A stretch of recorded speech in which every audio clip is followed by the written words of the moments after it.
Jateng Gayang Online Radio, dengerin Jateng dari mana saja. Kang Mas dan Mbak Yu, hari ini kita akan membahas tema yaitu tentang donor darah, tentunya untuk kemanusiaan juga nih Kang Mas dan Mbak Yu. Dan perlu kita ketahui sebentar lagi adalah Hari Donor Darah Dunia nih Kang Mas dan Mbak Yu. Dan kita akan mengajak masyarakat agar lebih tahu dan juga lebih lebih sadar untuk ayo kita donorkan darah kita, karena donor darah itu sangat penting untuk kemanusiaan dan juga untuk kesehatan diri kita sendiri. Dan sudah hadir bersama saya ada Dr. H. Hartanto, M.Ed.Sc. Selamat pagi, Dok. Selamat pagi, Mbak. Ya, dan dokter ini adalah Ketua Bidang Pelayanan Darah PMI Provinsi Jawa Tengah. Nanti kita akan ngobrol, mumpung sudah hadir bersama kita ada Dr. Hartanto, kira-kira apa saja ketakutan atau keresahan-keresahan Kang Mas dan Mbak Yu selama ini dan kadang membuat orang untuk takut nih donor darah. Nanti Bapak Hartanto akan menjelaskan semuanya. Untuk pertanyaan boleh ya di 0813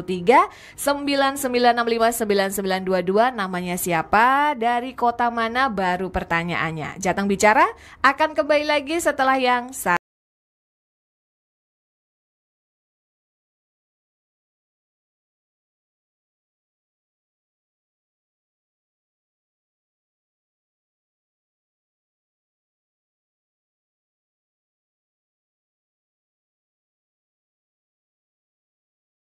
dari mana saja, Kang Mas dan Mbak Yu. Kalau ngomongin donor darah ini memang sebenarnya belum semua masyarakat di Jawa Tengah khususnya ini sadar untuk mau menyumbangkan darahnya. Alasannya tuh banyak sekali ya, Dok ya. Ada yang takut, ada yang mungkin mungkin mereka tidak tahu kalau ternyata darah kita itu sebenarnya penting sekali kalau kita donorkan. Ada juga yang mungkin punya pengalaman yang buruk seperti itu. Nah, banyak hal nih. Nah, ini adalah PR untuk kita semuanya nih Kang Mas dan Mbak Yu, agar masyarakat itu ayo kita donor darah, karena setetes darah kita ini sangat berguna atau sangat bermanfaat sekali nih. Nah, sudah hadir bersama saya ini Dr. Hartanto akan menjelaskan semuanya. Nah, tapi sebelum kita akan masuk ini, kita penasaran nih, Dok. Kang Mas dan Mbak Yu juga pengen tahu sebenarnya bagaimana sih untuk masyarakat Jawa Tengah sendiri sejauh ini kesadaran untuk berdonor darahnya sudah seperti apa nih, Dok? Terima kasih, Mbak. Pendengar semua ya, atau penonton yang ada pada pagi hari ini, saya ucapkan terima kasih nih kesempatan bagi Palang Merah Indonesia ya, Provinsi Jawa Tengah diundang pada kesempatan ini, yaitu dalam rangka Hari Donor Darah Sedunia ya, yang dirayakan besok tanggal 14 Juni setiap tahunnya. Dan kegiatan ini merupakan kegiatan ungkapan terima kasih ya kepada para pendonor yang telah mendonorkan darahnya dengan sukarela kepada masyarakat yang membutuhkan melalui Palang Merah Indonesia. Ya, tidak hanya di provinsi, tetapi yang tersebar di 35 kabupaten kota. Di masing-masing mempunyai unit donor darah, dan kawan-kawan telah masyarakat Jawa Tengah ya, telah mendonorkan darahnya melalui UDD ya, UDD kabupaten kota, dan sangat bermanfaat bagi kebutuhan darah, dan telah mensuplai kebutuhan darah untuk rumah sakit yang berada di kabupaten dan kota. Dan memang inilah yang perlu terus ditingkatkan ya pada saat ini ya. Kita mengharapkan generasi muda itu justru bisa lebih digalakkan, kemudian diikutsertakan, dan donor darah itu adalah gaya hidup sehat. Tapi pasti kalau orang pendonor darah itu adalah orang sehat. Karena kalau tidak sehat tidak diperbolehkan untuk donor darah. Siap. Nah, tapi kalau menurut dokter sendiri nih, Dok, apakah tingkat kesadaran masyarakatnya ini sudah mulai bagus atau sebenarnya masih 50-50 atau seperti apa nih, Dok? Kalau kita lihat jumlahnya memang ya belum banyak juga, karena di tahun 2023 itu jumlahnya 744.000 ya, 421. Kemudian tahun ini ada pendonor baru sebanyak 4.000 lebih. Jadi setiap tahun itu bertambah. Tapi yang kita harapkan, yang kami harapkan, atau kita semua yang mengharap itu adalah anak muda ya, karena begitu anak muda itu ikut di dalam donor darah, maka kesempatannya akan banyak sekali karena Betul. bisa 3 bulan sekali ya, misalnya umur 18 tahun sudah mulai ikut donor darah kan akan panjang sekali. Betul, ya betul. gitu. Sehingga Jadi, itu akan mencukupi ya kebutuhan darah yang kadang-kadang pada bulan-bulan tertentu ya, misalnya pada Idul Fitri atau puasa itu terjadi penurunan, maka sebaiknya juga kalau semakin banyak yang mendonorkan darahnya sehingga stok darah yang dibutuhkan oleh rumah sakit itu tercukupi. Oke, nah ngomong-ngomong soal stok darah nih yang disampaikan oleh Dokter Hartanto tadi, nah kita juga pengen tahu nih Dok, dalam sebulan itu biasanya kebutuhan kantong darah di Provinsi Jawa Tengah itu rata-rata kira-kira berapa gitu, dan pernah nggak sih sampai yang kekurangan gitu, aduh ini sampai kurang nih, kita butuh nih gitu? Rata-rata ya tergantung dari rumah sakit besar lainnya, seperti kalau Rumah Sakit Umum Pusat Dr. Karyadi ini sangat-sangat membutuhkan karena merupakan rujukan nasional. Betul. Sehingga ketersediaan darah di sana itu harus ya dicukupi. Kalau tidak dalam 1 bulan lebih dari 1.000 kantong. Itu dalam satu rumah sakit ya Pak ya? Rumah sakit juga. Jadi dalam 1 bulan nih Kang Mas dan Mbak Yu paling tidak itu butuh 1.000 kantong ya Bapak ya. Betul, Itu baru dalam satu rumah sakit. Bayangkan itu Kang Mas dan Mbak Yu kalau itu di seluruh kabupaten dan kota di seluruh Jawa Tengah. Betul seperti sekali, itu ya Pak. Dan padahal donor darah pun juga tidak bisa dilakukan setiap hari ya. Misalkan saya hari ini sudah mendonorkan, itu pasti juga harus menunggu 3 bulan lagi yang akan datang. Nah, sebenarnya yang masyarakat harus tahu ini Bapak dan dokter sampaikan juga biar mereka semangat untuk donor. Sebenarnya manfaat apa sih dari donor darah itu sendiri? Jadi kita sebagai sehat nih, terus kemudian kita mendonorkan darah kita. Nah, kita kan pasti akan mendapatkan manfaatnya dong. Nah, kira-kira apa saja sih Dok? Ya, sangat bermanfaat bagi pendonor. Yang pertama adalah bagi kita sendiri, misalnya saya adalah pendonor, akan terjadi peremajaan ya, sel-sel darah ya. Dan setelah itu dilakukan pendonoran 300 cc, maka tubuh akan harus mengganti lagi 300 cc yang telah keluar, dan itu memacu pada sumsum tulang yang menghasilkan tempat-tempat yang menghasilkan darah itu untuk memproduksi, dan itu menambah juga ketika produk-produk darah baru itu adalah imunitas itu akan muncul, dan di dalam komponen darah kan ada darah putih, ada trombosit dan sebagainya. Itu adalah sangat berguna untuk mematikan atau apabila ada virus atau bakteri yang masuk ke dalam tubuh kita, maka dengan adanya peremajaan 3 bulan sekali itu adalah sehat bagi kita.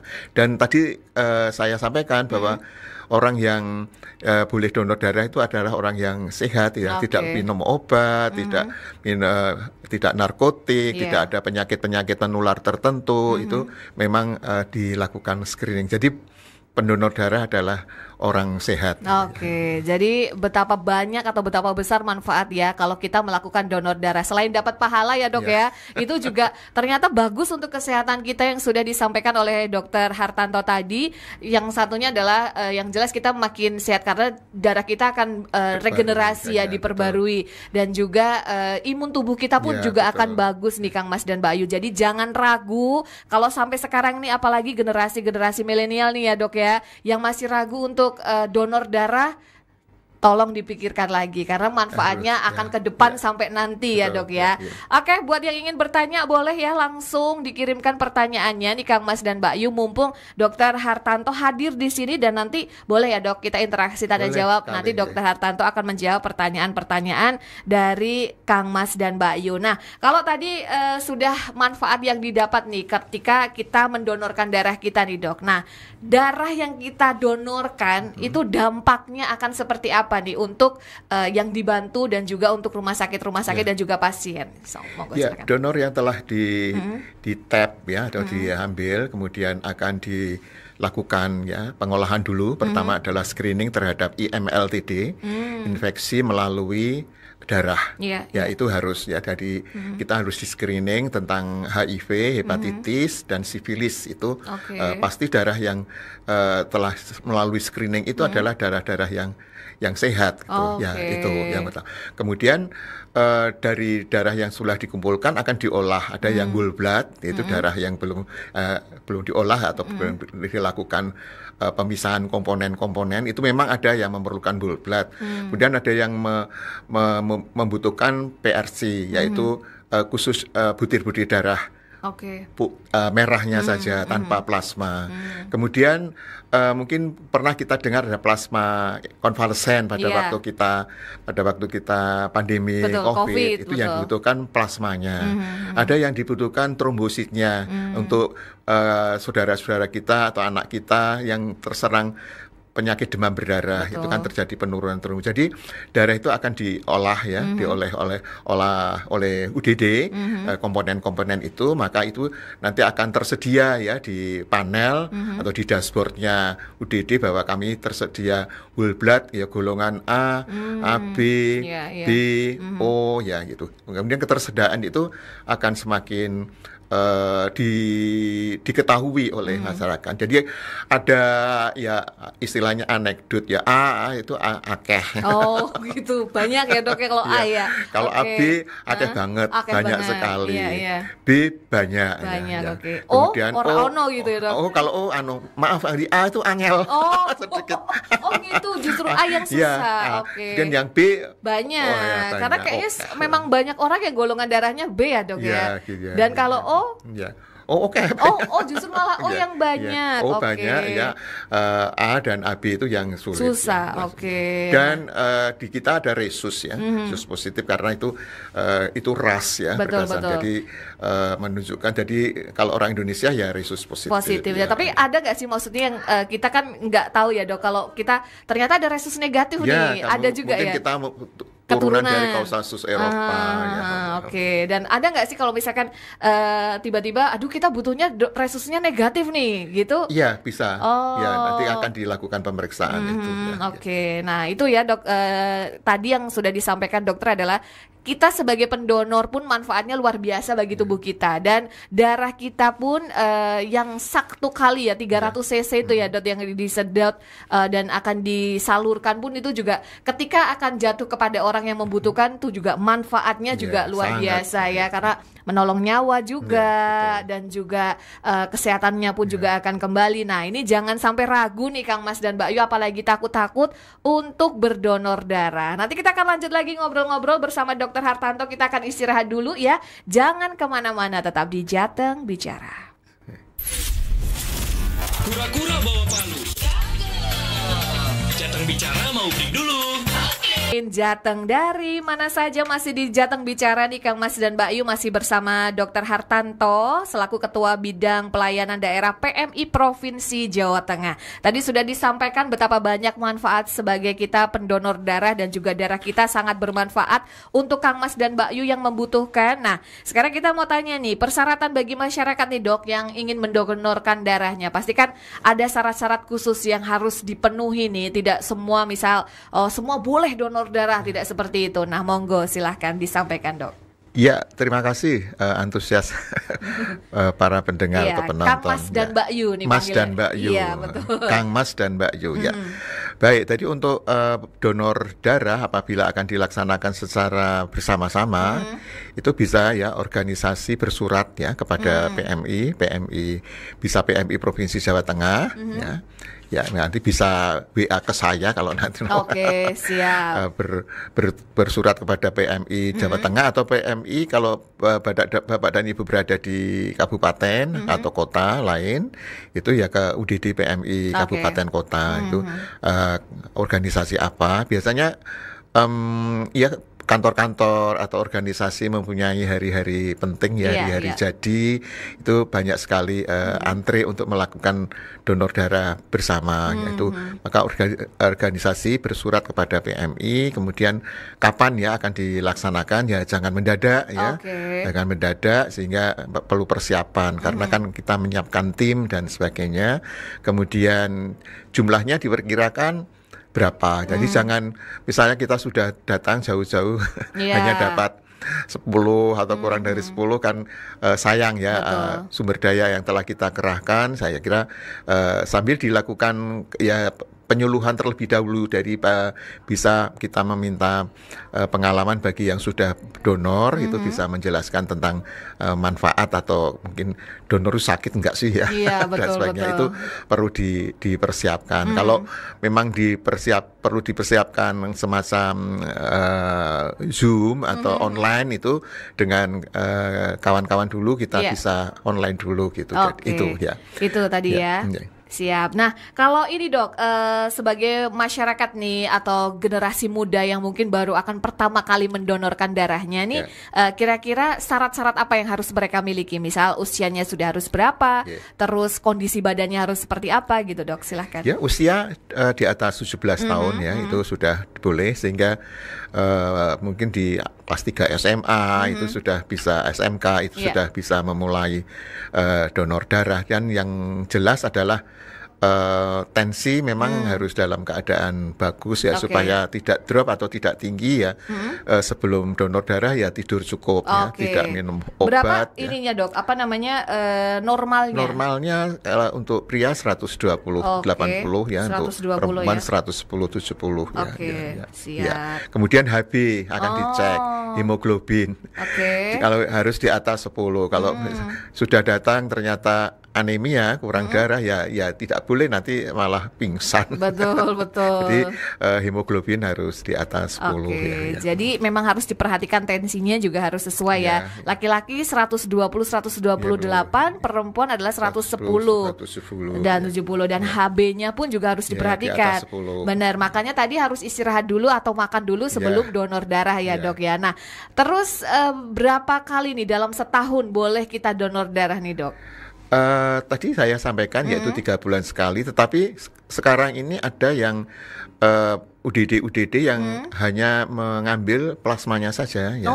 Jadi ada yang namanya plasma konvalesen tadi. Iya. Sehingga kawan-kawan bisa, kalau yang diambil ada plasmanya atau hanya betul plasma itu bisa mengulang 2 bulan sudah boleh lagi. Oh, 2 bulan sudah boleh. Maka banyak sekali di daerah-daerah yang karena alatnya sudah maju seperti di Jakarta ya, di Surakarta, di Semarang, di Surabaya, ini ketika dilakukan penghargaan terhadap pendonor misalnya 100 kali atau 75 kali, 50 kali, 25 kali, ini banyak sekali anak-anak muda sekarang yang sudah berkali-kali sudah karena menggunakan alat yang hanya mengambil komponen darahnya saja. Tapi biarpun ngambilnya cuma plasma aja, syarat-syaratnya juga sama ya, harus tensi harus terpenuhi, sehat. HB juga semuanya ya. Baik, kita akan mencoba menjawab pertanyaan nih, Dok. Kalau tadi Ragil yang di Sambiroto sudah ya, bagaimana cara tadi menyelenggarakan donor sudah dijawab. Berikutnya ada dari Bambang di Rejosari nih, Dok. Saya sering kali tertolak saat ingin mengikuti acara donor darah karena saat dites tensi mesti kurang. Padahal sudah menggebu-gebu nih, Dok.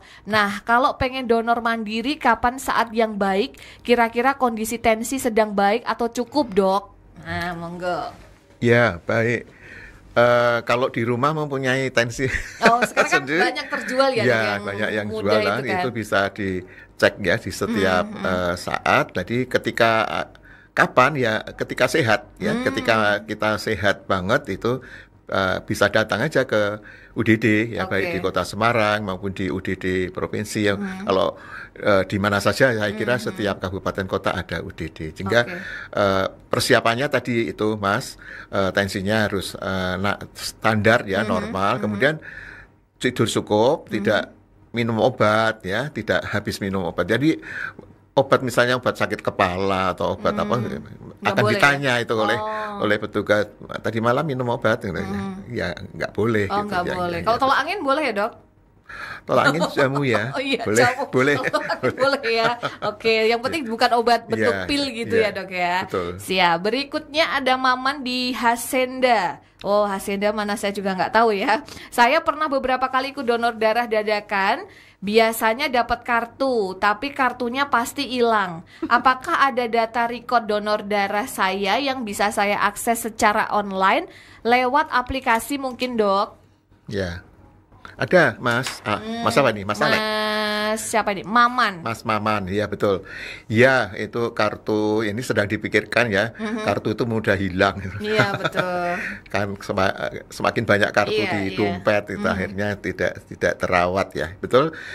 Sekarang kita sudah mempunyai sistem informasi donor darah ya, sehingga siapa saja yang telah mendonor darahkan itu tercatat. Iya, iya. Nama dan alamat dan sebagainya, sehingga sebetulnya tidak perlu, ya istilah kami tidak perlu menunjukkan kartu, tetapi bisa datang nanti bisa bertanya, Mas saya sudah berapa Pernah. kali gitu. Di situ bisa kita lacak, misalnya oh sudah 25 kali Wih, gitu, ya. mantap. Gitu. Jadi Oke. sudah tercatat. Maka kita mempunyai data itu, kemudian kita berani memberikan penghargaan Iya, iya, kepada 25 kali pendonor, 50, 75, 100 kali itu karena ada datanya. Oke, baik. Seperti itu ya Mas Maman ya. Nah, nanti kita akan lanjut lagi pertanyaannya. Kita mau tanya-tanya sama dokter dulu nih. Karena kan sebentar lagi akan acara peringatan donor darah nih tanggal 14 Ya. Juni 2024. Nah, kira-kira agenda apa saja nih dari PMI Provinsi Jawa Tengah nih, Dok?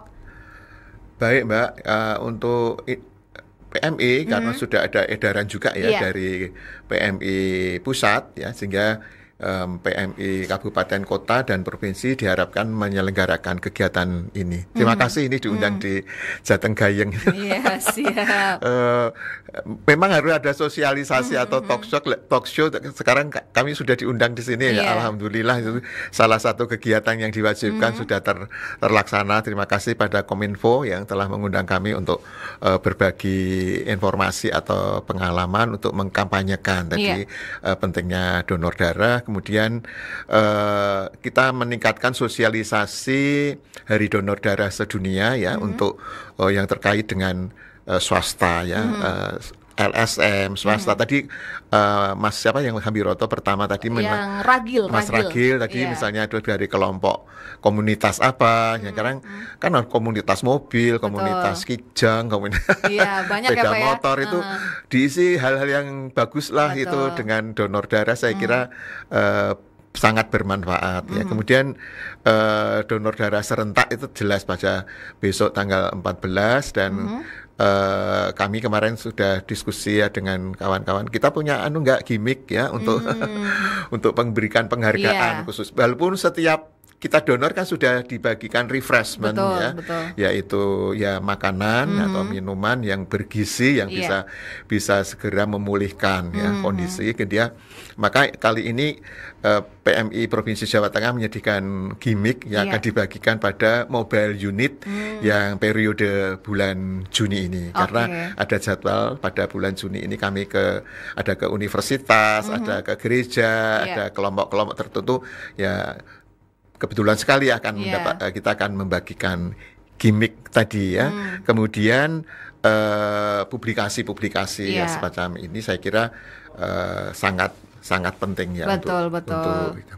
Dan pada kesempatan ini pula kami juga sesuai dengan undang-undang kesehatan yang baru tahun 17 tahun 2023 itu bahwa UDD itu tidak hanya milik PMI, pemerintah juga bisa mengadakan dalam hal ini mungkin pemerintah provinsi, pemerintah pusat, maka ada beberapa rumah sakit yang telah mendirikan UTD rumah sakit atau UDD rumah sakit ya.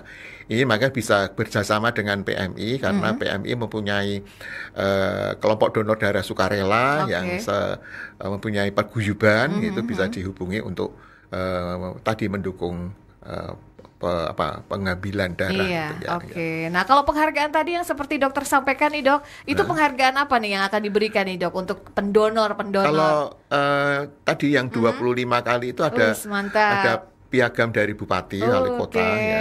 Kemudian yang 25 25 dan 50 dari bupati wali kota. 75 kali dari gubernur. Kemudian kalau 100 kali dari presiden.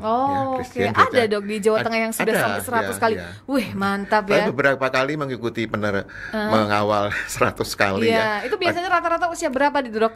Ya, ada yang seusia saya, Oh, 70 iya, tahun, iya, ada iya. yang masih muda, ya, Oke. 40, 50 sudah ada, dan pada saat itu diterima oleh Presiden SBY, kemudian diterima Presiden Jokowi, Iya, ya, iya, diberikan iya. penghargaan, yaitu selain piagam juga ada cincin tali asih ya dari Presiden. Mantap, Ya, itu dia betapa sangat dihargainya ya dok, sebagai pendonor itu Iya. tentunya ya. Nah, yang paling susah adalah bagaimana caranya kita mengatasi ketakutan nih, mengatasi ketakutan masyarakat yang ini ya suka takut atau kecemasan gitu dok, Iya. ketika ingin berdonor darah nih. Nah, kira-kira seperti apa nih dok?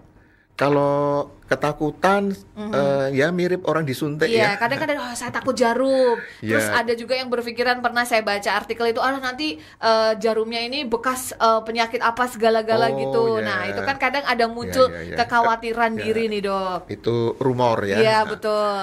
ya, betul. Jadi untuk kantong darah ini betul-betul steril ya.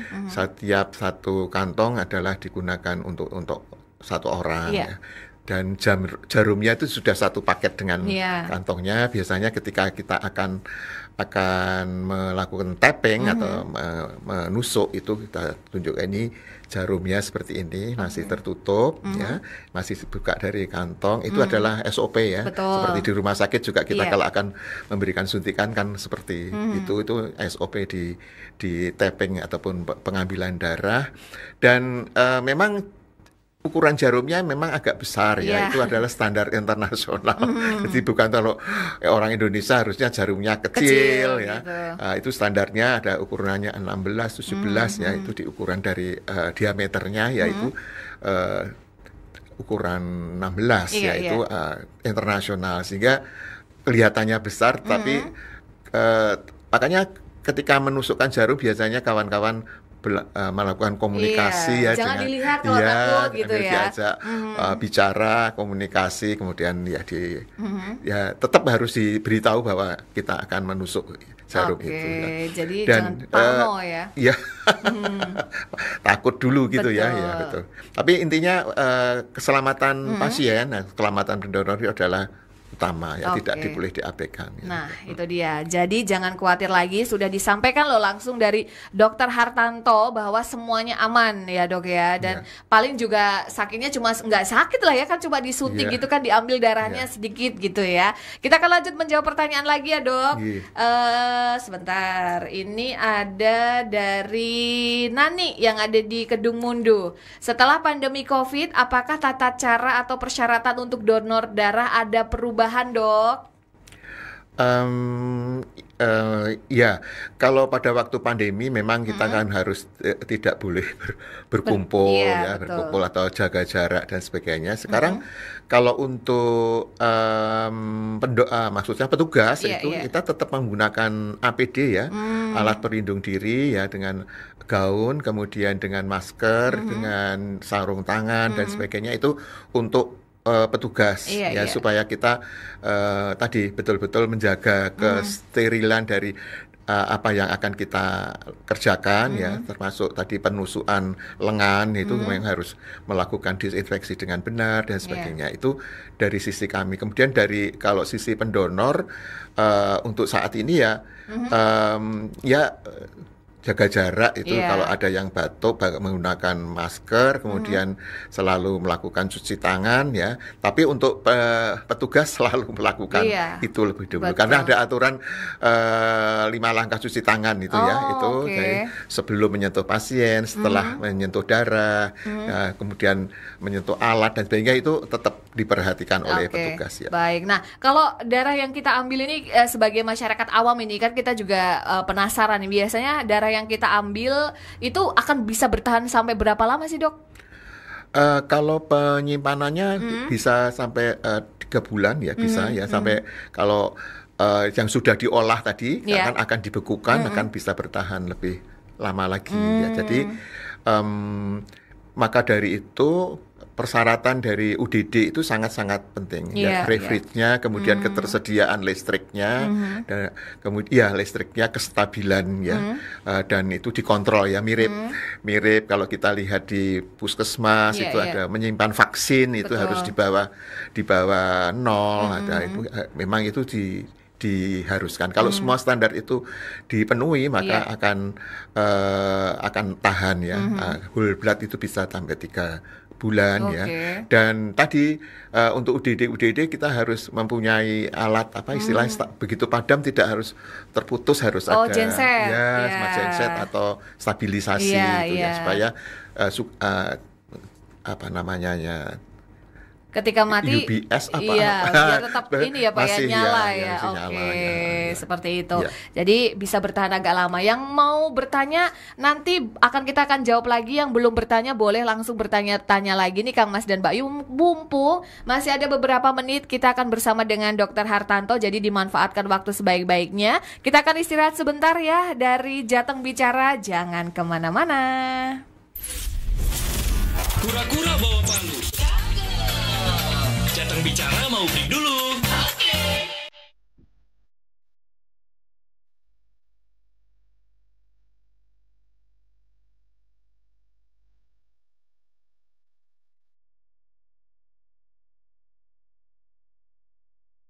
Jateng Online Radio, dengerin Jateng dari mana saja Kang Mas dan Mbak Yu. Jateng Bicara masih bersama PMI Provinsi Jawa Tengah. Tadi sudah banyak disampaikan. Nah ini yang sedikit membuat saya penasaran juga nih Dok. Kalau kita nih sebagai masyarakat biasa membutuhkan darah gitu kan. Nah itu kan kita juga harus sedikit mengeluarkan biaya. Dan kadang ada yang bilang, oh kenapa sih harus bayar segala macam gitu. Padahal kan dulu waktu kita donor gratis. Nah mumpung ada dokter di sini bisa disampaikan juga, siapa tahu ada yang berpikiran sama nih, kok bayar sih, harus bayar, katanya donor darah aja gratis seperti itu. Nah itu kira-kira seperti apa tuh Dok? Terima kasih, ini pertanyaan yang bagus sekali ya. Betul, ketika kita melakukan donor darah atau mengajak saudara-saudara Mas dan Mbak untuk donor darah ya, itu tidak beli darah. Saya PMI tidak membeli darah, tetapi hanya memberikan refreshmentnya. Nah, berupa susu, ada yang buah vita, kacang ada hijau, kacang hijau, mie instan, biskuit dan sebagainya. Ya itu kalau itu sebagai harga darah, bukan. Itu adalah sebagai refreshment supaya segera pulih setelah melakukan pendonoran darah. Kemudian darah itu akan diolah Bapak dan Ibu sekalian, Mas dan Mbak ya. Diolah ya, maka disebut sebagai membutuhkan biaya pengganti pengolahan darah, yaitu tadi diperiksa apakah darah ini tercemar dengan infeksi menular lewat darah ya, seperti tadi saya sampaikan, HIV, sifilis, hepatitis ya, B dan A ya, itu kita bisa lihat di sana. Kemudian tadi pengolahan, apakah ini whole blood, apakah ini trombosit saja, apakah PRC atau butir-butir darah merah saja, atau plasma, itu semuanya membutuhkan pengolahan ya. Kemudian harus disimpan ya dengan perlakuan khusus, tidak hanya diletakkan begitu saja, supaya darah ini tetap bermanfaat ketika digunakan. Itulah yang disebut biaya pengganti pengolahan darah. Sehingga kalau Bapak dan Ibu sekalian, Mas dan Mbak itu adalah BPJS sudah di cover ya, tapi ada yang di rumah sakit tertentu yang tidak menerima BPJS, itu maka harus menyediakan darah apabila diperlukan. Disinilah yang biaya pengganti pengolahan darah itu harus ditanggung oleh rumah sakit atau ditanggung oleh keluarga pasien. Itu namanya biaya pengganti pengolahan darah, bukan beli darah. Jadi kami tidak jual beli darah. Betul. Ya. Betul, Ya, betul. begitu, Mbak. Jadi Ya. tidak jual beli darah ya, Kang Mas dan Mbak Yu, perlu diperhatikan karena itu adalah penggantian untuk pengolahannya ya, Dok Kan ya. kantong plastiknya beli. Betul. Jadi darahnya itu Iya, gratis, iya, tapi betul. biaya untuk memastikan kalau darah itu benar-benar memang kualitasnya bagus, itu prosesnya butuh biaya, Iya, betul. seperti itu ya. Kita akan menjawab pertanyaan lagi nih, Dok. Ada dari Jojo yang ada di Wangun. Darah dari donor darah ini ini sama nih, diperjualbelikan atau gimana ya? Iya. Bisa langsung harus lewat klinik, puskesmas atau rumah sakit. Bagi pasien BPJS terendah dapat gratis atau subsidi nih, Pak. Monggo. Ya, kalau di BPJS itu sudah termasuk ya, termasuk dia biaya. Kan di BPJS ada istilahnya biaya itu biaya ya obat, rawat Iya. inap dan lain-lain sudah diperhitungkan. Betul. Ya. Jadi Sehingga nggak ada kalau sudah terendah atau nggak ada ya sama ya, Dok. membutuhkan obat, kalau memang dibutuhkan darah akan diberikan darah, dibutuhkan operasi ya juga dioperasi, Oke. operasi jantung juga dioperasi kan. Jadi BPJS memang sudah mempunyai hak seperti itu. Sehingga untuk yang tadi yang bukan anggota BPJS atau rumah sakit yang Iya. tidak melayani BPJS, memang kalau memberi membutuhkan darah memang harus mengganti biaya pengolahan darah Iya, ya, iya, yang iya. saat lalu adalah sebesar 360, sekarang itu memang berdasarkan keputusan dari Menteri Kesehatan ya, kemudian juga diperkuat di Gubernur Jawa Tengah itu dinaik menjadi maksimal adalah 490. 490.000 ya. Ya. Oke. Itu kan tadi mengganti kantong darahnya, kemudian prosesnya, Iya. ya, penyimpanannya, reagen, pemeriksaan laboratoriumnya kan ada. Jadi Betul. disitulah namanya biaya pengganti pengolahan darah, bukan jual beli darah. Oke, jadi Mas Jojo ini bukan jual beli darah ya, tapi memang biaya penggantian untuk pemeriksaannya ya, Dok ya. Berikutnya ada Silvi yang ada di Meranggen. Apakah di Indonesia ini institusi yang legal dan mampu mengumpulkan, menyimpan dan mendistribusikan darah donor hanya PMI, Dok? Tidak. Oh, Ya, oke. dengan dulunya ada Permen Kes ya nomor 83, kemudian setelah diperbarui menggunakan Undang-Undang Omnibus Law Kesehatan ya nomor 17 tahun 2023 itu tadi saya sebutkan di depan bahwa pemerintah ya bisa menyelenggarakan ini masih pemerintah ya. Iya, Jadi di iya. sini tidak swasta lainnya. Kalau swasta lainnya adalah kelompok masyarakat ini PMI ya. Karena di Undang-Undang PMI disebutkan bahwa PMI adalah diberi kewenangan untuk mengelola ini Iya, iya. donor darah. Dan di dalam Undang-Undang Kesehatan itu disebutkan bahwa pemerintah pusat, pemerintah daerah, ya kabupaten, kota, dan provinsi boleh menyelenggarakan melalui rumah sakit. Makanya di rumah sakit disebut sebagai UTDRS, Unit Iya. Transfusi Darah. Darah. Sedangkan rumah sakit itu boleh stok, boleh stok yang dinamakan bank darah rumah sakit. Oke. Dan bank darah rumah sakit itu petugasnya juga dilatih bersama PMI. Jadi Oke. bagaimana memeriksa tadi, Iya. kemudian melakukan cross match ya tadi, apakah donor pemberi Iya. dengan donor dengan darah penerima itu cocok, itu harus dilakukan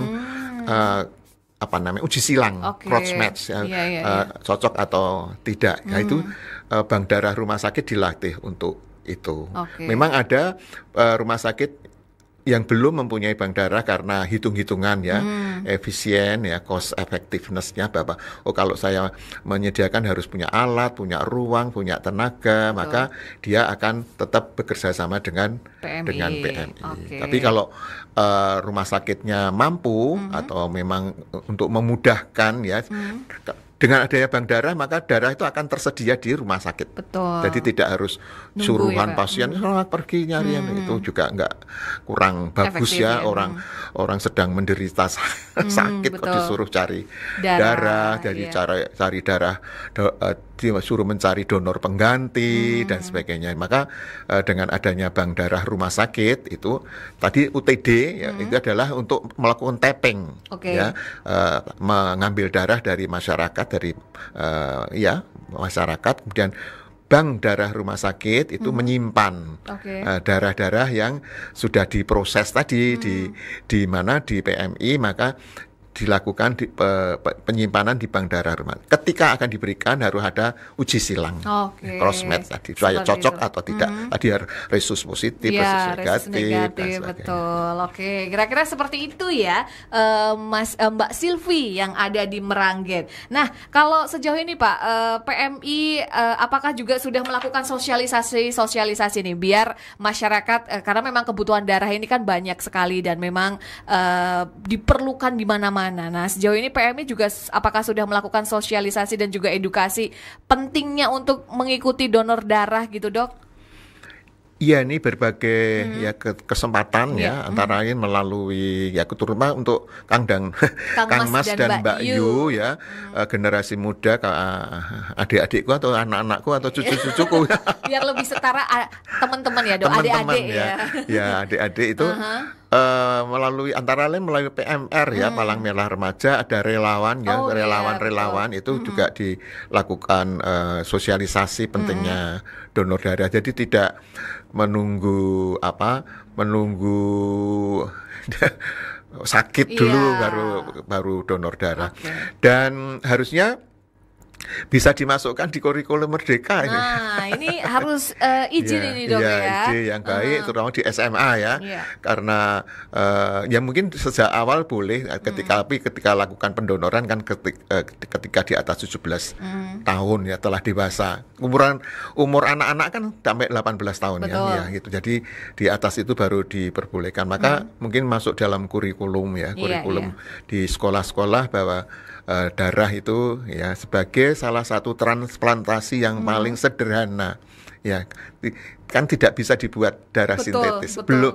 belum bisa Iya. dibuat darah sintetis, jadi tetap harus diambil dari manusia lain, orang lain, ditempelkan, diberikan kepada orang yang membutuhkan. Ya, Oke, gitu. seperti itu ya. Baik, ini nggak kerasa loh, Dok. Ini tiba-tiba waktu kita juga sudah hampir habis nih, Dok. Kita dari tadi sudah sharing yang bermanfaat sekali untuk Kang Mas dan Mbak Yu. Mungkin terakhir pesan yang ingin disampaikan nih kepada masyarakat yang mungkin saat ini masih ragu untuk mendonorkan darahnya, agar tidak ragu lagi dan bersemangat untuk mendonorkan darahnya. Silahkan, Dok. Terima kasih Kang Mas dan Mbak Yu yang telah mendengarkan atau berpartisipasi dalam kesempatan ini. Ya, jadi dengan adanya Hari Donor Darah ya sedunia itu kita untuk mengingat peran serta para masyarakat yang telah mendonorkan, kita mengucapkan terima kasih ya kepada kepada yang saudara-saudara kita yang telah mendonorkan, kemudian melalui Hari Donor Darah Sedunia, para pendonor bisa juga menyampaikan bahwa ini sangat bermanfaat untuk kemanusiaan. Dan tadi seperti saya sampaikan di awal bahwa donor darah itu gaya hidup ya, gaya hidup sehat, gaya hidup yang sehat. Karena kalau tidak sehat nggak boleh donor darah, seperti tadi Mas tensinya rendah nggak bisa ya, kemudian yang tensinya tinggi juga tidak boleh, yang minum obat